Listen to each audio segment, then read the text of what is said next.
Hey guys, so every time I make one of these videos, I think this one will probably be pretty short. And then I talk somewhere between like 7 and 20 minutes on the video. But I do think this one's actually going to be pretty short today. So I was reading through Matthew 14, verse 13 through 21. You guys actually can't see. I just put my hand on the Bible where it says it. But anyway, reading through Matthew 14, 13 through 21, which talks about Jesus feeding the 5,000.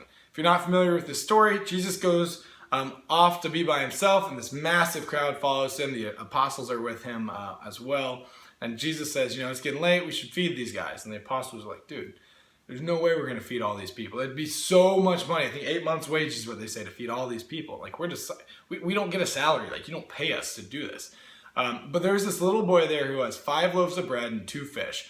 And God says, or Jesus says, let's take this, let's spread it out among everybody. And they do. Feeds everybody. At the end of the day, they pick up leftovers. I actually have 12 baskets of leftovers. And when we read this story, myself included, we often sit there and think, wow, God can take what we give him and multiply it so much more.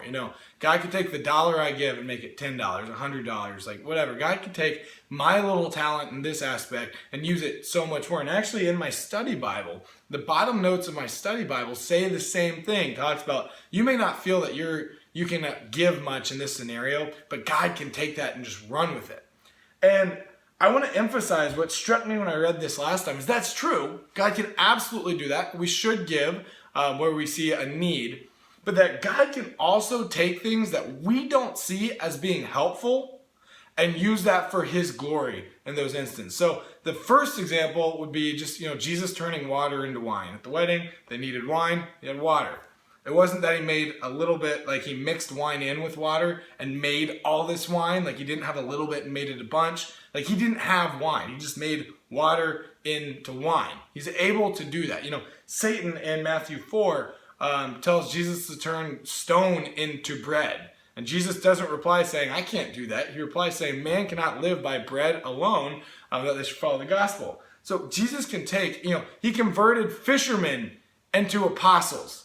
He converted Paul, who was, very against his movement, into a disciple, into the, biggest rock of the church. He wrote half of the New Testament.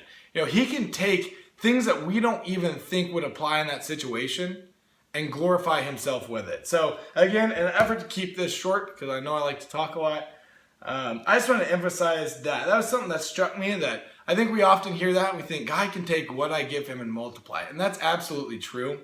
But God can take things that we wouldn't even imagine could apply in that situation and use it. So this week, after you watch this video, I want you to spend a little bit of time and think about what are things that I wouldn't even imagine would be helpful, and maybe in helping other people out and helping my church, and maybe finding a way to share that with someone. So if your church is doing a big banquet or something, go up and say, hey, I don't know if this is helpful at all, but I think I'm good at this or this, or I'd like to help out with this or this. If you need any help with this or this, let me know. Even if it doesn't apply, because God can use things that we don't even think apply in that situation. We don't think is worth anything and make something great out of it. So just want to emphasize that from this story today. Thanks.